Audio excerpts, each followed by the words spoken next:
Long ago, in the lush and lively village of Akuka, lived a young man named Ojadike, tall, striking, and blessed with the kind of beauty that made maidens sworn and mothers whisper prayers that he might choose their daughters. But it wasn't just his looks that earned his fame. Ojadike had a gift, a rare and ancient gift passed down from his late father. He was a flutist, not just any flutist, but the best in the entire region. They said Ojadike had started mimicking flute sounds before he could walk. His father, once a revered flutesman of the village, had trained him day and night. And when the old man passed on from a strange illness, Ojadike picked up the flute and never looked back. His music was enchanting, like the rustle of leaves in the harmattan wind or the soft patter of rain on the village roof. It carried magic. It healed broken hearts, moved old women to tears, and stirred warriors to dance with reckless joy. Villages as far as 5 days' journey away will send messengers bearing gifts, golds, fabrics, bags of cowries, just to beg Ojadike to play at weddings, festival, and rites of passage. Soon, wealth flooded into his compound like water from a broken calabash, and with it came admiration, especially from maidens. Every girl in Akuka wanted to be Ojadike's chosen bride. Every neighboring chief offered their daughter's hand with subtle bribes delivered with polite smiles and heavy baskets. But Ojadike's heart grew proud. He no longer walked like a man of the people. He strutted, head high, chin raised, lips curled in half smirks. His friends, who once farmed side by side with him, now simply followed him like shadows, calling him the most wanted.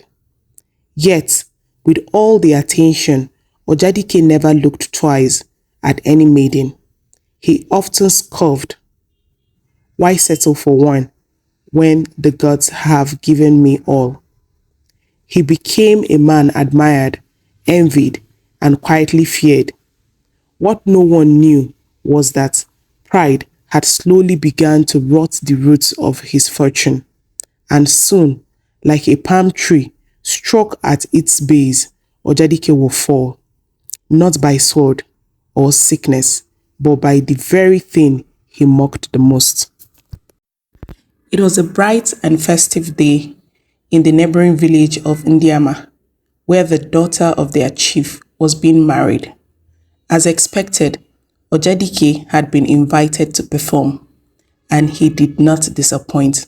His flute sang like a bird in love, lifting spirits and bringing joy to every corner of the village square.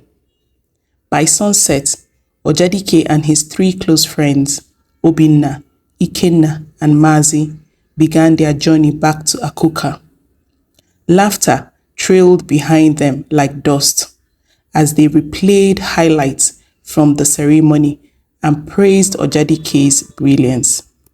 But as they approached the stream that marked the halfway point between Indiama and Akuka, they paused to drink. The evening sun glistened on the water like liquid gold, and the forest hummed softly with the sound of ducks. Then he saw her, a maiden, barefoot, fair-skinned, and radiant. Her wrapper curled to her like silk from the gods, and her long dark hair flowed freely down her back. She knelt by the riverbank, scooping water into her calabash with the grace that seems almost unnatural. Ojadike froze. His friends noticed and chuckled. He had never stopped mid-step for a woman, but something about her stilled his breath. "Who is she?" he whispered. "Go and ask," Ikenna teased. So he did.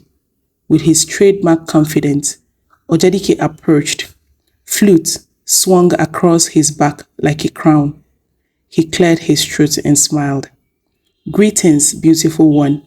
What name do the heavens call you by? But the maiden did not answer. She didn't even turn her head. Ojadike tried again, stepping closer. I am Ojadike of Akuka. Surely you have heard my name.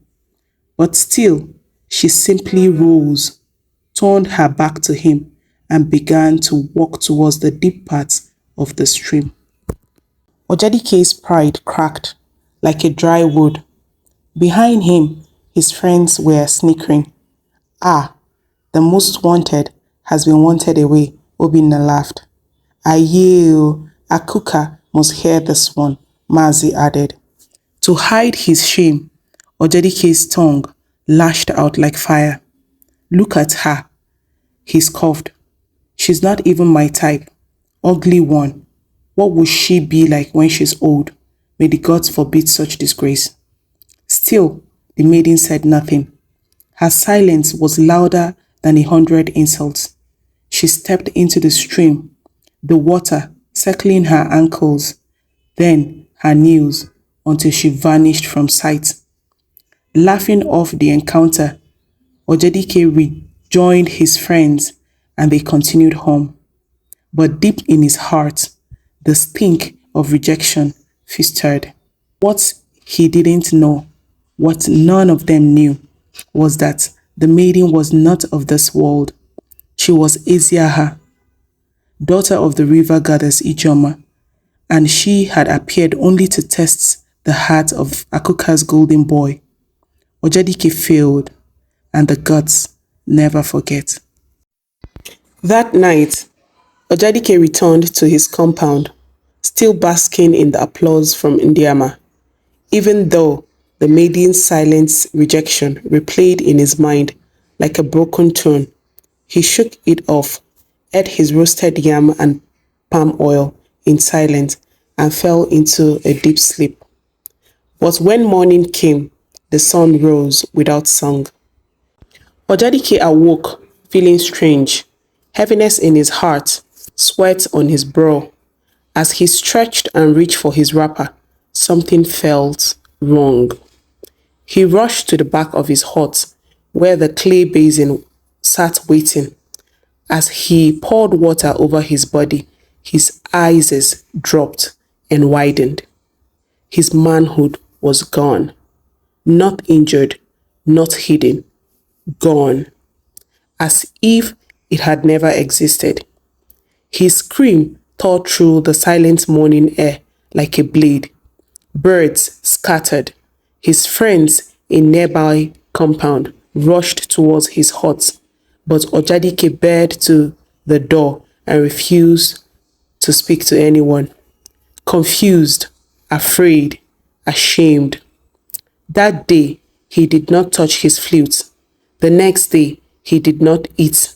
By the third day, his friends had begun to whisper, and curious villagers noticed that the great Ojadike no longer walked the path of Akuka. Maidens who once fought for his attention now shook their head in confusion. In desperation, Ojadike began to visit every herbalist, seer, and diviner he knew. He even paid a passenger to travel to a faraway born reader, but all came back with the same message. Our eyes have been closed. The gods forbid us from seeing your fate. Hopelessness began to root Ojadike's heart. He dismissed his servants. He rejected his admirers. His music fell silent. The proud lion of Akuka became a shadow, lurking around closed doors, refusing food, sleep, and light. Then came that afternoon that changed everything. The village palm wine tapper, Okereke, had climbed the tallest tree behind Ojadike's hut. As he looked down, his eyes widened in horror. Below him, Ojadike baited, but the sight of his incomplete manhood sent the tapper trembling from the tree. Bruised but breathless with gossip, Okereke ran to the palace. The flutist, the most wanted, is cursed. He is no longer a man. The king summoned his guards. A decree was made. Ojadike shall appear before the throne in 3 market days to prove this tale false. If he does not, he shall be banished forever from Akuka. But not everyone in the palace rejoiced. The queen, wise and gentle-hearted, had once seen Ojadike as a son. That very evening, she called her only child, the young prince, and whispered everything she had heard. You must go to him, she said, before the guards do. Hide him and tell him there is one last hope. With loyalty burning in his heart, the prince ran through the back parts of the village and reached Ojadike just before the guards arrived. He helped him escape and brought him back through secret tunnel behind the palace to a hidden hut near the queen's garden. There, she waited with the news. Far beyond the rivers and forest lies my homeland. In a sacred place lives Ada Imere, the seer of truth. She sees what no man can. If there is healing for you, Ojadike, it lies with her. But the path is not for the weak. You must cross 7 rivers and 7 forests. Only then will you earn the right to see her. With tears of shame in his eyes and a flicker of hope in his chest, Ojadike bowed low. I will go, he whispered, even if I must crawl. And so the journey began. Before the first light of dawn, Ojadike set off. Clothed in humility and silent, he carried nothing but his father's old flute, slung across his back, not for music, but as a reminder of who he once was and who he might still become. The queen had warned him, the journey is not just through land and water, but through your spirit. Each forest will test your strength. Each river will test your truth. The first forest was thick with whispering trees. Their branches seemed to tug at Ojadike's pride, mocking him. He walked for hours until he reached a clearing where an old woman sat with empty calabashes before her. Help me carry these across, she said, pointing to a narrow bridge over a grueling stream. Ojadike frowned. This is not my mission, he thought. Let me pass. But then he remembered the queen's words. This path is not for the proud. He bowed, carried the calabashes one by one across the bridge, and when he turned back for the last, the woman was gone, and in her place stood a wide path to the next forest. The first river was calm on the surface, but deep and strong below. As he stepped in, a soft voice rose from the water. Tell me, Ojadike, who are you without your gifts? He could not lie. The current pulled at his leg as shame filled his heart. I am lost, he whispered, a man broken by his own mouth. The current calmed. The river parted slightly, letting him through. And so it went. Each forest and river confronted him with a truth he once buried. In one forest, a young maiden who looked like the river goddess he insulted asked him to dance without his flute. He could not. He bowed instead, and she smiled, letting him pass. In one river, the spirit of the maiden he had mocked appeared in his reflection. Do you regret? They asked. I do, he said, dropping to his knees, not because I lust, but because I hurt. By the seventh river, Ojadike was not the same man he was when he left Akuka. His wrappers was torn, his feet were bleeding, but his spirit, oh, his spirit was whole again. And there, on a hill of white stones, stood Ada Imere's shrine, woven from reeds and sacred palm leaves, birds circling above. The wind carried ancient songs. As he stepped into her presence, he saw her, old, ageless, her eyes glowing like morning light, trapped in human form. She said nothing for a long while. Then she spoke. You seek what was taken, but first you must know what it meant. She struck the ground with her staff. A mist rose, and from it a vision formed. Ojadike at the stream, his cruel words, the silent maiden, the laughter of his friends, the pain in the goddess's eyes. He wept. I was foolish. I let the praise of men drown the warning of my soul.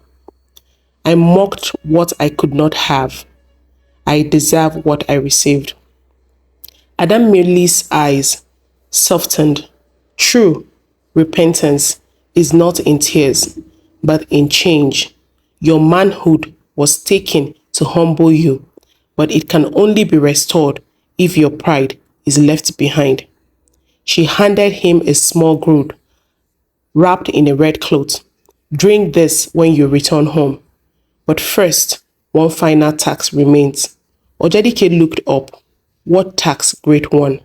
She smiled. Return to the stream. If she appears again, ask for forgiveness. With Ada Imere's gown tied carefully to his waist, Ojadike began the long walk home. But the road no longer felt heavy. His heart was lighter now. His steps slower, not from weakness, but reflection. He no longer moved like the most wanted. He moved like a man who had been humbled by the gods. When he reached Akuka, it was a market day. Villagers bustled in trade, but whispers followed him like shadows. Is that Ojadike? He looks different. He did not stop at the market square. He did not go to the palace. Instead, he turned towards the village stream. The same stream. The same spot where his downfall had begun. The sun was setting, painting the water golden once more. And there, just as before, stood the maiden, beautiful, still, silent.